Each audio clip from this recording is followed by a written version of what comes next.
எல்லோருக்கும் வணக்கம். Big pass ரசிகர்களுக்கு வணக்கம். பிக் பாஸ் சீசன் 9 இன்னைக்கு 2 ப்ரோமோ வந்திருக்கு. ரெண்டாவது ப்ரோமோவை பற்றி தான் நம்ம இப்போ பேச போகிறோம். பார்வதி போயிட்டு பிரஜனை பின்னாடி ஏதோ தொட்டிருக்காங்க போல. தொட்ட உடனே பிரஜன் தட்டி விட்டாரா இல்லை ஒதுங்கி போனாரான்னு தெரியல. இது ஹேட் ஆயிடுச்சா யாருக்கு? பார்வதிக்கு. நான் போயிட்டு பின்னாடி அப்படி தொட்டேன், பிரஜன் அப்படி பண்ணுறாரு, அது அப்படி பண்ணாதீங்க இனிமேல் அப்படின்னா என்ன அர்த்தம்? நீ தொட்டதுக்கப்புறம் என்ன பண்ணுவேன்? நான் அண்ணான்னு தான் தொட்டேன், நான் அவங்ககிட்ட சும்மா தொட்டு விளையாடினேன், அவன் அதே அட்வான்டேஜாக எடுத்து என்னை அங்கே தொடுறான் இங்கே தொடுறான் எல்லாம் மீறான் அப்படின்னு பின்னாடி போயிட்டு தர்பூசணி பழத்துக்கிட்ட போய் சொல்லுவேன். உன்னை பற்றி தெரியாதா? வெளியில் வர பார்த்துட்டு வந்துக்கிறாப்புல பிரஜனை, கூடவே ஒரு பொண்டாட்டியை கூட்டின்னு வந்துக்கிறாப்புல. அதனால் பிரஜனை தட்டி விட்டுட்டு அதுக்கப்புறம் அவரும் விளக்கம் சொன்னாப்புல, எனக்கு தேவையில்லைங்க, நீங்கள் எந்த நோக்கத்துக்காக என்னை அக்கா தங்கச்சி இந்த உறவை வச்சு தொட்டால் கூட எனக்கு அந்த உறவே தேவையில்லை அப்படின்னு மண்டி போட்டு அவர் விளக்கத்தை சொல்லிட்டார். எவ்வளோ பெரிய அசிங்கம் பார்வதிக்கு. நீ ஆரம்பத்தில் கமருதீன் என்ன சொன்ன? கமருதீன் நான் அண்ணான்னு தான் சொன்னேன், ஆனால் அவன் என்னை தொட வந்தான், நான் அப்படியே டபாஞ்சு போனேன் அப்படின்லாம் நீ சொன்னதில்லை. நீ எவ்வளோ மாற்றி மாற்றி மாற்றி பேசியிருக்க பார்வதி, பஜாரி பார்வதி அவர்களே. அதனால் உன்னை பற்றி தெரிய, நீ ஒரு குடும்பத்தை கலைச்சிடுவ, கண்டிப்பாக உள்ளே வந்தவங்களுக்கு ஏதாவது கலகத்தை ஏற்படுத்திடுவேன். உள்ளே மொக்க பீஸாக வந்திருந்தது வச்சுக்க, இந்நேரம் பார்வதி பேயாட்டம் ஆடி இருக்கும். நல்ல காலம். இந்த திவ்யா மாதிரி சாண்ட்ரா மாதிரி பதிலடி கொடுக்கக்கூடிய ஒரு வைல்ட் கண்டஸ்டன்ட் உள்ளே வந்ததால் பார்வதியுடைய பாட்சா என்பது பலிக்கலை. இங்கே வெளியில் எல்லாரும் சொல்லுங்கிறானுங்க, உள்ளே வந்தவங்க பயங்கரமாக கத்துறாங்க, உள்ளே வந்தவங்க பார்வதியோடைய ரொம்ப மோசமாகறாங்க. பார்வதி மோசமாக இருக்கும்போது நீங்கள் என்ன சொல்லியிருந்தீங்க? பார்வதி மோசமாக இருக்கிறாங்க, திவ்யா மோசமாக இருக்கிறாங்க, சாண்ட்ரா மோசமாக இருக்கிறாங்க, அதெல்லாம் இல்லை, கத்துறாங்கலாம் இல்லை பிரச்சனை. நேஷனல் டெலிவிஷன் பார்வதி துஷார்கிட்ட சொன்னாங்கல்ல, எவ்வளோ கேவலப்பட்டு டபுள் மீனிங்கில் பேசுகிறாங்களே.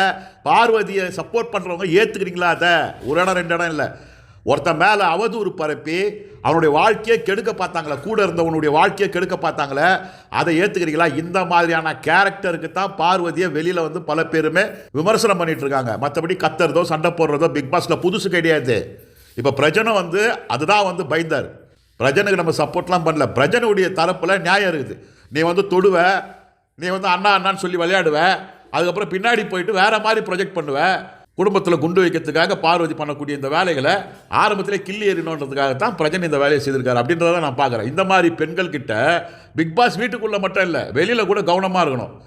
ஏன்னா பார்வதி உள்ளே வரும்போது என்னென்னலாம் டைலாக் விட்டாங்க.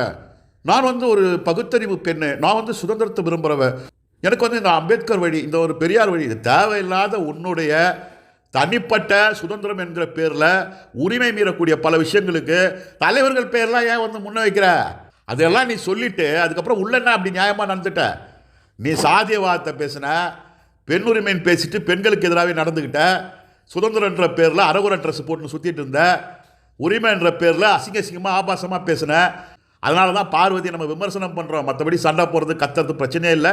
ஸோ பிரஜனை பின்னாடி இருந்து தொட்டதை பிரஜன் அவாய்ட் பண்ணியிருக்காரு, அதுக்கு அவருக்கு உரிமை இருக்குங்க. அது செய்யாதீங்க இனிமேல்னா என்ன அர்த்தம்? நீ தொடுவ, நல்லா தொடுமா, அப்படிலாம் மாமா பரவாயில்லம்மா, முதுவை மட்டும் தொடாதம்மா அப்படின்னு சொல்லுவார் அவனுக்கு பிரச்சனை. உன்னை பற்றி தெரிஞ்சுதான் அப்படி சொல்லியிருக்காரு. ஸோ இது ப்ரமோவில் பார்க்கும்போது நமக்கு தெரிகிற ஒரு விஷயம் என்னன்னா, நமக்கு பிரச்சனையை ஏற்படுத்தக்கூடியவர்கள்ட்ட ஒதுங்கி போகிறதுன்றது ரொம்ப நல்லது. அதில் எந்த அவமானமோ பயமோ இல்லை, அது தற்காப்பு. எந்த அவதூறு எந்த எக்ஸ்ட்ரீம் லெவலில் வேணாலும் போயிட்டு நம்மளை உலகத்துக்கு வேறு மாதிரி அட்ரஸ் பண்ணிவிடுவாங்க இவங்க. இந்த பார்வதி மாதிரியான ஆட்கள் தரக்குறைவான கீழ்த்தரமான வேலைகளை செய்து ஒருத்தரை பிடிக்கலன்னா வன்ம வஞ்சலாம் வச்சு எந்த அளவு ஒன்றா பண்ணுவாங்கன்றதை பிரஜன் உணர்ந்துருக்கிறாரு.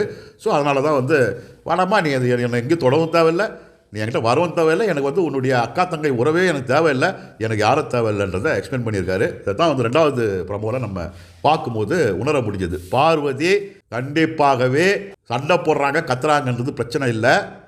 அவங்க கூட இருக்கிறவங்களுக்கே நம்பிக்கை துரோகம் செய்கிறவங்க, பச்சோந்தி மாதிரி மாறி மாறி பேசக்கூடியவங்க, அவங்களுக்கு ஒருத்தர் ஆகலைன்னா அவதூறு பரப்பி அவங்களுடைய பேரை டேமேஜ் பண்ணுறவங்க. ஸோ இதுக்காகத்தான் பார்வதி போன்றவர்களை நாம் இங்கே விமர்சனம் பண்ணிகிட்டு இருக்கோம், மற்றபடி எதுவும் இல்லை.